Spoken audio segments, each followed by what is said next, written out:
Olá, vamos para mais um vídeo.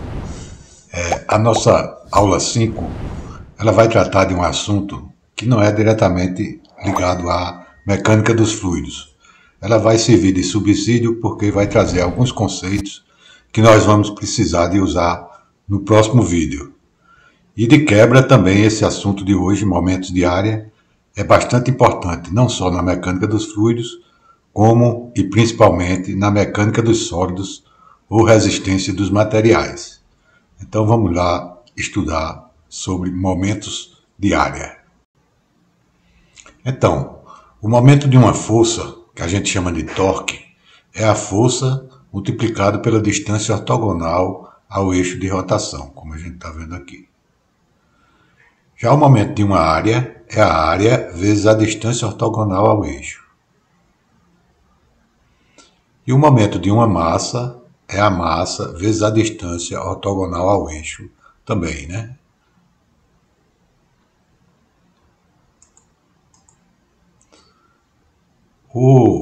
No caso da massa e da área, há o problema de não serem concentradas em um ponto, como no caso da força.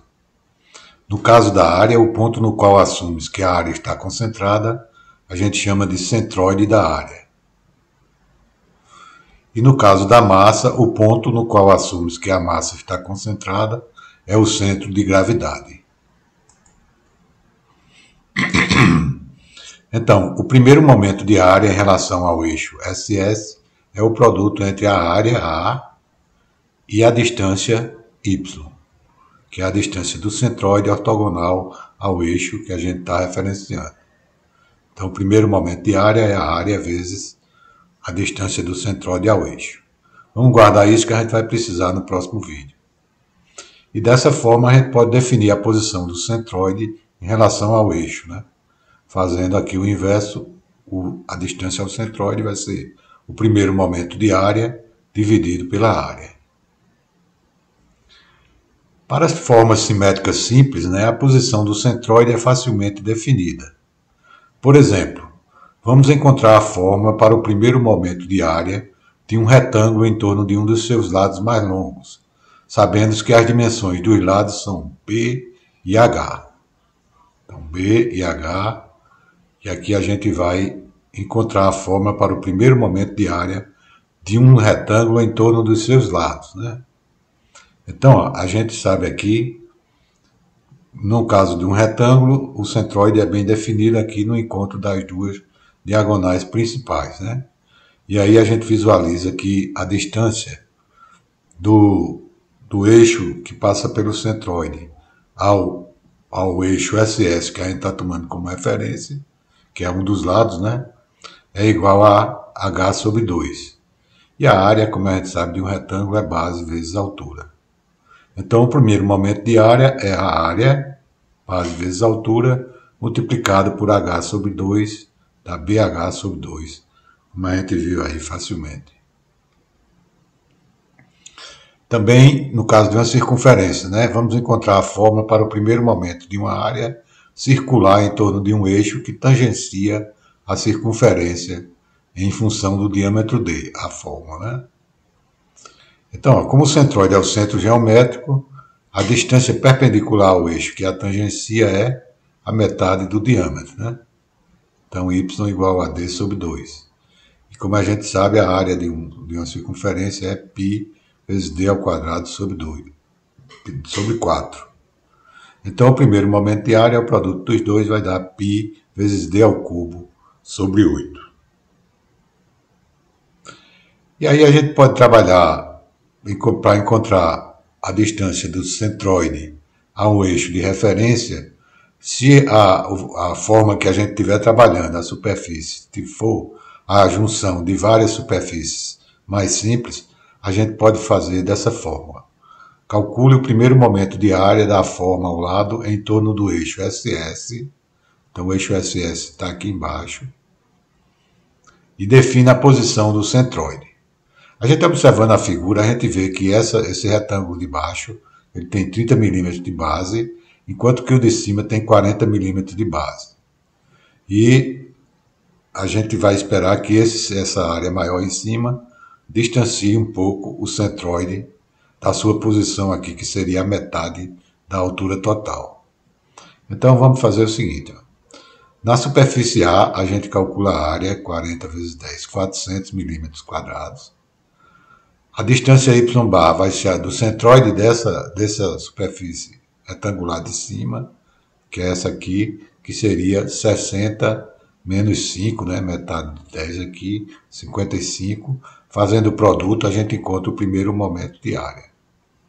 A mesma coisa para B e para C, e aí nós somamos o primeiro momento de área dos respectivas regiões aqui, e também somamos a área total.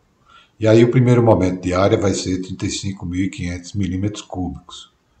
E para a área total, a distância do centroide, né, ao eixo SS vai ser 35.500 dividido por 1.100 dá 32,27 milímetros. E aí, como a gente esperava, o centroide dessa superfície aqui, que tem esse retângulo mais largo do que esse inferior, ele está um pouco acima dos 30 milímetros, 32,27 milímetros. E aí eu vou deixar como exercício para vocês esse exercício aqui, tá? Encontre a distância do centroide ao eixo SS e todas as dimensões estão em metros. Já dei a resposta aqui para facilitar. O ideal é que você congele o seu vídeo aí, tente resolver, né? Porque a resposta está aqui, mas eu vou deixar só o tempo necessário para que você, ao assistir o vídeo, você dê pausa para observar a resposta. E também aqui vai um segundo exercício nesse mesmo sistema, né? Encontrar a distância do centroide ao lado inferior e todas as dimensões em metros. Também já dei a resposta. Vou mostrar aqui os cálculos rapidinho. E aí espero que você faça para poder corrigir depois.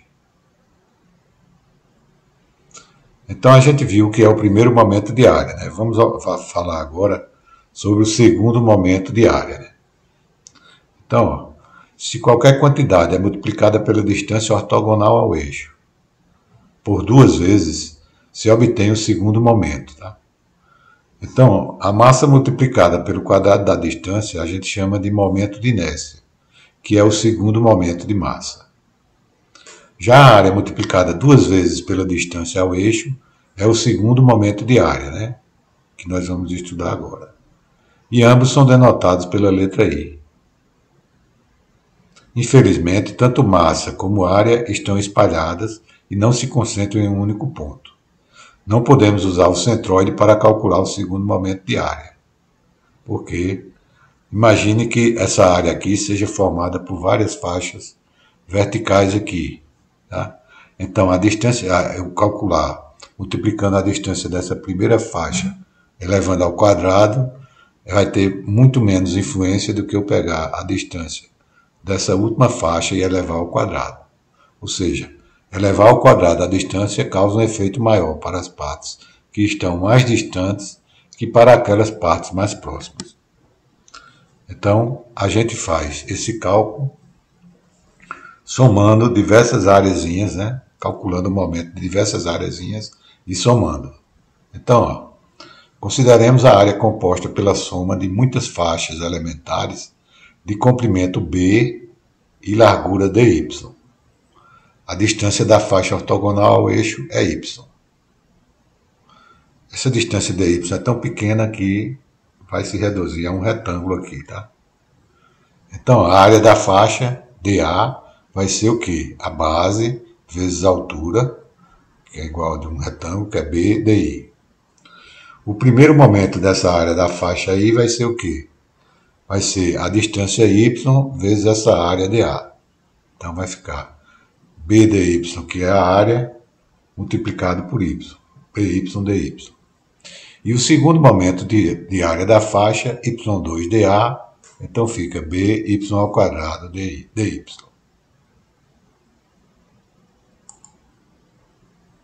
E aí, para toda a área, o segundo momento de área vai ser a soma de todas essas faixas, né? Então, a soma de by ao quadrado dy.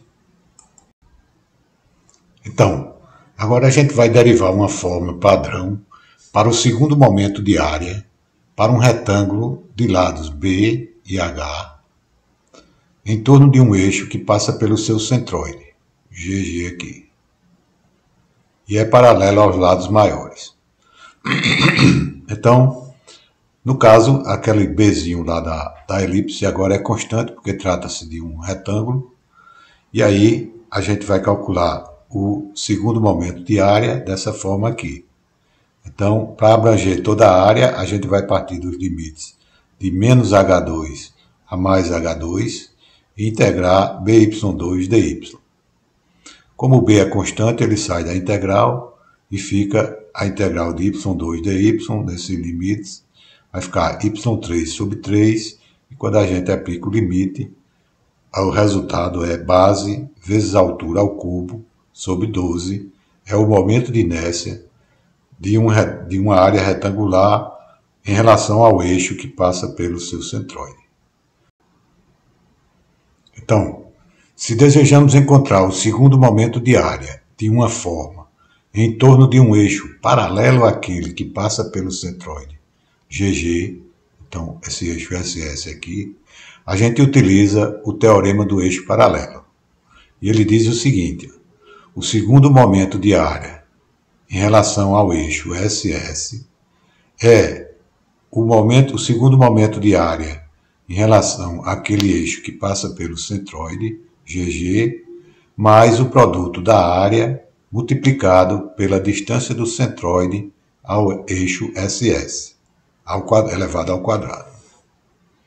Então a gente viu que o segundo momento de área em relação ao eixo que passa pelo centroide, no caso de um retângulo, é base vezes altura ao cubo sobre 12. A área do retângulo é base vezes altura. Então, esse segundo momento em relação ao eixo SS vai ser BH3 sobre 12 mais BH vezes Y ao quadrado. A gente vai guardar isso porque vamos precisar também no vídeo seguinte. Para nossa felicidade, né, como é uma conta tediosa fazer esses cálculos para mais diversas geometrias, na bibliografia a gente já dispõe desses resultados para o segundo momento de área, tá? Como a gente vê exemplificado aqui, no caso do retângulo, ele usou aqui base vezes altura ao cubo sobre 12. Aí tem círculo e diversas outras superfícies. E aí, considerando quando o eixo SS é o lado superior, aqui traçado de laranja, né, a distância y barra vai ser a metade da altura, h sobre 2, e aí aplicando o teorema do eixo paralelo, base vezes altura ao cubo sobre 12, que é o primeiro momento em relação, o segundo momento em relação ao eixo que passa pelo centro de gravidade, mais o produto a vezes y ao quadrado, a área é BH, y é h sobre 2, fazendo a conta aqui, fica base vezes altura ao cubo sobre 3. E agora calcular o segundo momento de área da mesma forma do exemplo anterior em torno do eixo SS, agora aplicando o teorema do eixo paralelo, né? Então essa parte da tabela até aqui, né, a gente tinha calculado o primeiro momento de área e a área. Então aqui a gente vai calcular primeiramente esse termo aqui, são todos retângulos, então base vezes altura ao cubo sobre 12, calculado aqui. Aqui a gente calcula o produto da área pelo y elevado ao quadrado, dá esse número aqui. E aí agora a gente soma para aplicar o teorema, e aí nós encontramos o segundo momento de área em relação ao eixo SS, aqui embaixo, seria esse número aqui em milímetros a quadro. E também a gente pode fazer aplicações, né, somando regiões diferentes, né? Então, calcular o segundo momento de área da forma da figura em torno do eixo SS. Vamos aplicar de novo o teorema do eixo paralelo, né? Aqui a gente calcula o momento de inércia em relação ao eixo que passa pelo centroide. Então, da circunferência é πd4 sobre 64 e do retângulo, base vezes altura ao cubo sobre 12. Então, a gente observa que essa figura aqui, essa região aqui, é um retângulo somado com uma circunferência. Tem essas duas metades aqui, né? Que dá uma circunferência. Então aqui a gente achou o primeiro momento de área, o segundo momento de área, né, em relação ao eixo SS. Aqui a gente achou o valor da área total e o y barra aqui vai ser 3 metros. Então, o segundo momento de área, aplicando o teorema do eixo paralelo, vai dar 15,75 metros a quadra. Dessa forma, a gente terminou esse vídeo, que seria um apêndice, né, que vai nos auxiliar no próximo vídeo, tá certo? Então, nos vemos no próximo vídeo estudando forças sobre superfícies submersas.